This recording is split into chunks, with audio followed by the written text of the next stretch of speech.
Hello creators, welcome to Arkays channel. വീണ്ടും ഒരു പുതിയ വീഡിയോവുമായി വന്നിരിക്കുകയാണ്. ഇപ്പോൾ എന്താ നാളെ രാവിലെ ഉണ്ടാക്കുക എന്ന് പറഞ്ഞ് ഇങ്ങനെ ആലോചിച്ചുകൊണ്ടിരിക്കുകയായിരുന്നു. അപ്പോഴാണ് ഉലുവ ഊറ്റപ്പത്തിൻ്റെ ഓർമ്മ വന്നത്. അപ്പോൾ ഞാൻ വിചാരിച്ചു, ശരി, നാളെ രാവിലേക്ക് നമുക്ക് ഉലുവ ഊറ്റപ്പം ഉണ്ടാക്കാം. അത് രാവിലെയോ രാത്രിയോ എപ്പോൾ വേണമെങ്കിൽ കഴിക്കാം കേട്ടോ. അത് അവരൊരു സൗകര്യം പോലെ ചെയ്യാൻ പറ്റും. അപ്പോൾ ഉലുവ എന്ന് പറഞ്ഞു കഴിഞ്ഞാൽ അതിപ്പോൾ ചൂട് സമയമാണ്. അപ്പോൾ വയറിനൊക്കെ ഭയങ്കര നല്ലതാണ്. പിന്നെ ഷുഗറുള്ളവർക്കാണെങ്കിൽ വളരെ നല്ലതാണ് കേട്ടോ ഈ ഉലുവ ഊറ്റപ്പം. പിന്നെന്ന് വെച്ചാൽ നമ്മൾ ഇഡ്ഡലി ദോശയ്ക്ക് ഇടുന്ന പോലെ ഇത്തിരി ഒരു സ്പൂണൊന്നും അല്ല ഇടുന്നത്, ഇതിൽ നല്ലോണം ഉലുവ ഇടും. അപ്പോൾ നമുക്കൊരു കാര്യം ചെയ്യാം, അതിൻ്റെ ഉലുവയുടെ കണക്ക് അതൊക്കെ നമ്മൾ എങ്ങനെയാണ് താഴ്ത്തണം എന്നൊക്കെ നോക്കാം. വെള്ളത്തിൽ താഴ്ത്തണം അതൊക്കെ നോക്കാം. എന്നിട്ട് നമുക്ക് ഇനി നാളെ രാവിലെ അതിനെ അരയ്ക്കണം. അപ്പോൾ ഇതിലെന്താണ്, ഇതിനെ വന്നിട്ട് ഫെർമെൻറ്റ് ചെയ്യേണ്ട ആവശ്യമൊന്നുമില്ല കേട്ടോ. ഇൻസ്റ്റൻ്റായിട്ട് ഉണ്ടാക്കിയെടുക്കാം. അപ്പോൾ നമുക്ക് മിക്സിയിലോ ഗ്രൈൻഡറിലോ ഇതിൽ വേണമെങ്കിൽ അരയ്ക്കാൻ പറ്റും. ഓക്കെ, ശരി, വരും. നമുക്ക് അരിയൊക്കെ വെള്ളത്തിൽ താഴ്ത്തിയിട്ട് തരാം. Okay,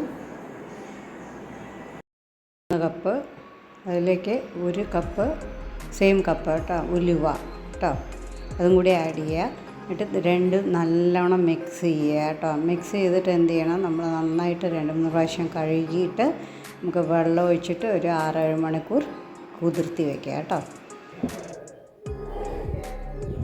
hello viewers, good morning. ഇപ്പോൾ രാവിലെ ആയിരിക്കുകയാണ്. ഇനി നമുക്ക് ആ ഉലുവ ദോശ നമ്മൾ ഇന്നലെ രാത്രി താഴ്ത്തി വെച്ചു. അതൊക്കെ നമുക്ക് ഗ്രൈൻഡറിലോ മിക്സിയിലോ അരച്ചെടുക്കാം. പക്ഷേ ഞാനിവിടെ ഗ്രൈൻഡറിൽ അരയ്ക്കാൻ പോകണം കേട്ടോ. സോ വരൂ, അതെങ്ങനെയാണെന്ന് നോക്കാം.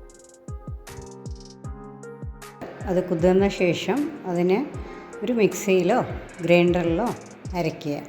ഓക്കെ, നല്ലോണം അരയ്ക്കുക കേട്ടോ. ശരിക്കും എനിക്ക് തോന്നുന്നു ഇതൊരു 20 to 25 മിനിറ്റ്സിൽ റെഡിയാവും മാവ് കേട്ടോ. ഇപ്പം മാവെല്ലാം നല്ലോണം റെഡി ആയിട്ടുണ്ട്. കണ്ടോ, നല്ല ഉഴുന്നിട്ട പോലെ ഇങ്ങനെ ഭയങ്കര സോഫ്റ്റായിരിക്കും. ഇങ്ങനെ വഴുക്കി വരും കയ്യിൽ നിന്ന്. അത്രയ്ക്ക് സോഫ്റ്റായിരിക്കും മാവ് കേട്ടോ.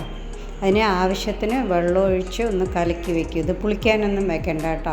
ഇത് അപ്പോൾ ചൂടാൻ പറ്റും. ഇപ്പം നിങ്ങൾ അപ്പം ചൂടുന്നില്ലെങ്കിൽ നിങ്ങൾ ഫ്രിഡ്ജിൽ വെച്ച ശേഷം പിന്നെ ഉപയോഗിക്കുകയും ചെയ്യുക. ഓക്കെ, അതിന് ആവശ്യമുള്ള ഉപ്പിടാൻ മറക്കരുത് കേട്ടോ. വെള്ളമൊക്കെ നിങ്ങൾ അത്യാവശ്യം ഒഴിച്ചിട്ട് നമുക്ക് മിക്സ് ചെയ്ത് വെക്കാം. ചാനൽ ആദ്യമായിട്ട് കാണുന്നവരും ഇതുവരെ കണ്ടുകൊണ്ടിരിക്കുന്നവരും എല്ലാവരും ലൈക്ക്, ഷെയർ, സബ്സ്ക്രൈബ് ചെയ്യൂ. ബെല്ലൈക്കൺ കൂടി പ്രസ് ചെയ്യൂ. ആളെന്ന ബട്ടൺ കൂടി എനേബിൾ ചെയ്യൂ. ഞാനിടുന്ന വീഡിയോസൊക്കെ നിങ്ങൾക്ക് ലഭിക്കുന്നതായിരിക്കും കേട്ടോ. നല്ല ചൂടായ ദോശക്കല്ലിൽ കുറച്ച് എണ്ണ ഒഴിച്ച് അതിനെ ഒന്ന് സ്പ്രെഡ് ചെയ്തിട്ട് നമുക്ക് ഈ മാവ് എടുത്തിട്ട് ഒന്ന് നമ്മൾ ദോശ ചുടുന്ന പോലെ പരത്താൻ കിട്ടില്ല. എന്താ വെച്ചാൽ നല്ല വഴുവഴുപ്പുള്ളതുകൊണ്ട് ഉലുവയല്ലേ.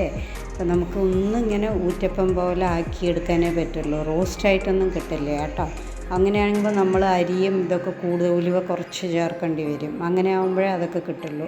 പക്ഷെ നമ്മുടെ എയിം എന്താണ്, ഉലുവ കൂടുതൽ വേണം. ഇത് വന്ന് ഷുഗറുള്ളവർക്കും എല്ലാവർക്കും കഴിക്കാം കേട്ടോ. ഷുഗറുള്ളവർക്ക് ഇത് ഏറ്റവും ബെസ്റ്റാണ്, വയറിന് നല്ലതാണ്. ആ ഉലുവയുടെ ആ വാസനയൊക്കെ ഇങ്ങനെ നല്ലെണ്ണയൊക്കെ ഒഴിച്ച് ചുട്ടെടുക്കുമ്പോൾ അടിപൊളി ടേസ്റ്റാണ് കേട്ടോ കഴിക്കാനും. ഒരു സൈഡ് വെന്ത് കഴിയുമ്പോൾ അതിനെ മറിച്ചിടുക. പക്ഷെ ഭയങ്കര എന്താ പറയുക, മറ്റേ ദോശ പോലെയൊന്നും വേഗം കിട്ടില്ല കേട്ടോ. നമ്മൾ പതുക്കെ ചെയ്യാൻ പറ്റുള്ളൂ ഇത്. ഓക്കെ, ഇനി അത് ഓരോന്നായിട്ട് ബാക്കിയുള്ളതും കൂടി ചുട്ടെടുക്കുകയാണ്. ഇനി ഇതിന് കോമ്പിനേഷൻ വേണ്ടേ, എന്താണ്, ചട്നി. ഇപ്പം ഞാൻ വന്നിട്ട് കുറച്ച് ചെറിയുള്ളി, പിന്നെ പച്ചമുളക്, കുറച്ച് പൊരികടല, പിന്നെ അതിന് പാകത്തിനുള്ള ഉപ്പ്. ഇടയിൽ ഇതാ ദോശ ചുട്ടെടുക്കുന്നുണ്ട് കേട്ടോ, മറിച്ചിട്ടൊക്കെ എടുക്കുന്നുണ്ട് ഇടയിൽ. പിന്നെ അതിലേക്ക് കുറച്ച് നമ്മൾ മിക്സിയിൽ നാളികേരം. ഓക്കെ, പിന്നെ അതിലേക്ക് കുറച്ച് മല്ലിയില. എഗെയിൻ ഞാനിവിടെ ദോശയൊന്ന് എടുത്തുകൊണ്ടിരിക്കുകയാണ്.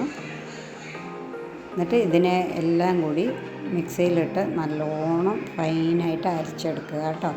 അപ്പോഴേക്കും ഞാൻ ഇതിന് നല്ല കോമ്പിനേഷൻ ശരിക്കും പറഞ്ഞാൽ ഈ ചട്നിയാണ് കേട്ടോ.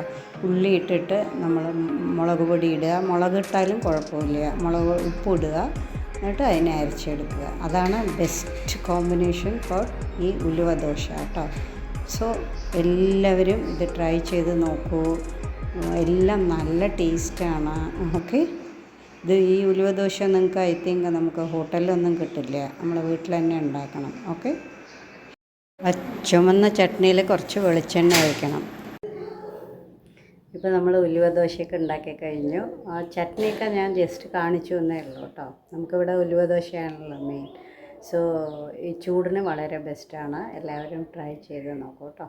Happy cooking.